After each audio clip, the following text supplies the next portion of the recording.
जय भीम, नमो बुद्धाय। माननीय दिल्ली के सभी निवासी थोड़ा सा गौर फरमाएं। ये आज का वीडियो दिल्ली सरकार, एमसीडी, भारतीय जनता पार्टी और कांग्रेस पार्टी के विषय पर है। कल का दिन हमारे भारत के इतिहास में या दिल्ली नगर निगम सदन के इतिहास में एक काला दिन साबित हुआ। अर्थात बड़ा ही सोचनीय विषय है। जिस प्रकार से भाजपा सरकार ने और उनके नुमाइंदे राज्यपाल या उपराज्यपाल और पीठासीन अधिकारी ने जिस प्रकार चुने हुए पार्षदों के साथ व्यवहार किया, बहुत ही अशोभनीय स्थिति पैदा हुई, जो कि आज तक नगर निगम के सदन में कभी ऐसा नहीं हुआ। साथियों, जिस प्रकार से पीठासीन अधिकारी ने और एलजी साहब की नोटिफिकेशन के अनुसार जो एलजी साहब ने मनोनीत निगम पार्षद बनाए थे,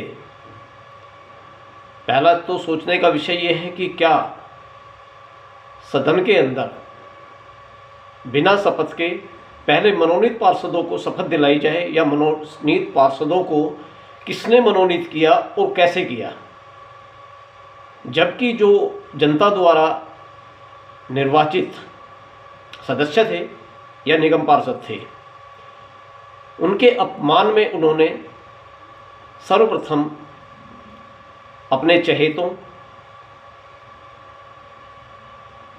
मनोनीत पार्षदों को शपथ दिलाने का कार्य करने की कोशिश की, जो कि कानूनी तौर पर और वैचारिक तौर पर और सामाजिक तौर पर बहुत बड़ी गलती की, जो कि ऐसा नहीं होना चाहिए।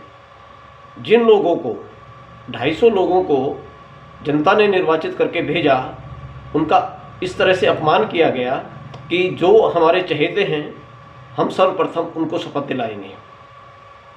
इसमें बीजेपी उपराज्यपाल और पीठासीन अधिकारी की ये चाल भी हो सकती है कि जो आज तक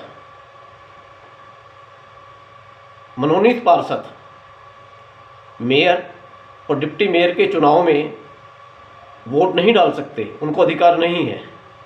शायद उनके दिमाग में चल रहा हो कि कांग्रेस ने तो अपना बहिष्कार कर दिया है कि जी हम चुनाव में हिस्सा नहीं लेंगे, 9 सीटें तो वो ख़त्म हो गई, कुछ निर्दलीय की हैं 3 सीटें।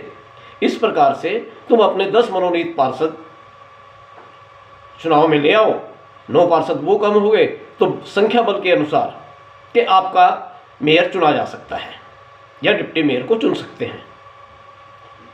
तो ये बहुत ही घटिया सोच आज की डेट में भारतीय जनता पार्टी की हो गई है। वो दिल्ली सरकार की जनता का भी अपमान कर रही है, क्योंकि निगम पार्षदों को दिल्ली की जनता ने चुनकर भेजा है, ना कि भाजपा ने। शायद इनको ये समझ नहीं आ रहा है 2014 के चुनाव के अंदर जिस प्रकार से आम आदमी पार्टी को 28 सीटें मिली थी, उसके अंदर कांग्रेस के बहुमत से सरकार बनी, लेकिन कांग्रेस की लापरवाह नीति या कूटनीति की वजह से विधानसभा भंग की गई।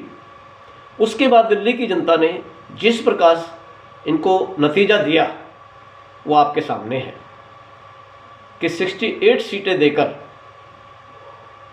आम आदमी पार्टी को पूर्ण बहुमत से सरकार दी। क्या बीजेपी यही चाहती है कि अगली बार भी जिस प्रकार इनको अब की बार 104 सीटें मिली हैं, क्या यही चाहते हैं कि इसी प्रकार से हम भी सदन के काम में रोड़ा अटकाकर अगली बार से फिर से किसी को इसी प्रकार से बहुमत मिले जिस प्रकार से दिल्ली सरकार को मिला था। अर्थात कि विपक्ष रहे ही ना और अपनी मन में मर्जी करते हुए उपराज्यपाल चाहे कोई भी रहे हो, 2014 से देखते आ रहे हैं, आप सभी देख रहे हैं जिस प्रकार से उपराज्यपाल जी केंद्र की कठपुतली बने हुए हैं, बड़ा ही अशोभनीय है। बड़ी शर्म की बात है कि उपराज्यपाल एक इस जिले के या स्टेट के विकास के लिए होना चाहिए, ना कि उसके विरोध में। लेकिन यहाँ बार बार देखने में आता है कि उपराज्यपाल चाटुकारिता में सबसे आगे रहे हैं। जितने भी उपराज्यपाल दिल्ली में अभी तक आए हैं 2014 से, सबका यही हाल है। जनता की तरफ ना देखते हुए या दिल्ली के विकास को ना देखते हुए इन लोगों ने सिर्फ केंद्र सरकार की चाटुकारिता की, वो बड़ी दुर्भाग्यपूर्ण है। आखिर इस चाटुकारिता से मिलना क्या है? आप चाटुकारिता नहीं करेंगे तब भी आपकी सत्ता बनी रहेगी, आप इसी प्रकार से सैलरी आपको मिलती रहेगी। अगर आप दिल्ली सरकार को सहयोग देंगे तो भी आपको सैलरी पूरी मिलेगी। ऐसा नहीं है कि आपकी सैलरी कट जाएगी। हाँ, हो सकता है कि आपको ज़्यादा चाटुकारिता करने के एवज में आपको कोई बड़ा पद मिल जाए, क्योंकि आप 5 साल के लिए आते हैं और वो भी चुने हुए केंद्र सरकार की तरफ से, तो शायद आप इसीलिए ऐसी हरकतें कर रहे हैं। लेकिन दिल्ली की जनता का कम से कम उपराज्यपाल जी अपमान ना करें, ये बहुत ही अशोभनीय है।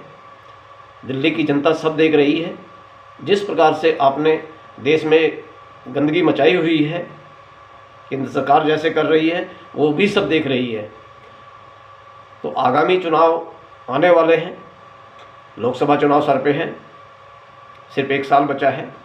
आपको ये सोचना होगा कि आप क्या चाहते हैं। क्या जिस प्रकार से दिल्ली में आपका हश्र हुआ, नगर निगम में भी और विधानसभा में भी, क्या आप वही करना चाहते हैं और वही करवाना चाहते हैं?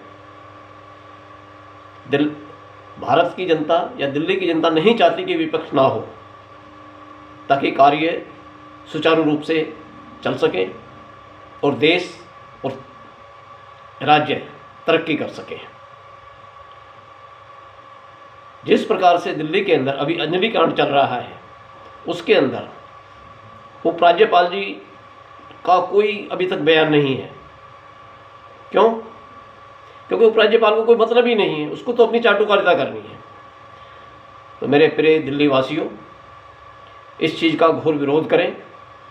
चुनी हुई प्रत्याशियों को या प्रतिद्वंदियों को उनको पूरा हक मिलना चाहिए। समझ नहीं आता ये कैसी नीतियाँ बनाते हैं, कौन सी इनकी नीति काम करती है, या सिर्फ ये सत्ता के लोलुप हैं कि सत्ता इनको चाहिए गैर तरीके से या कुछ भी कर इनको सिर्फ सत्ता का लालच है।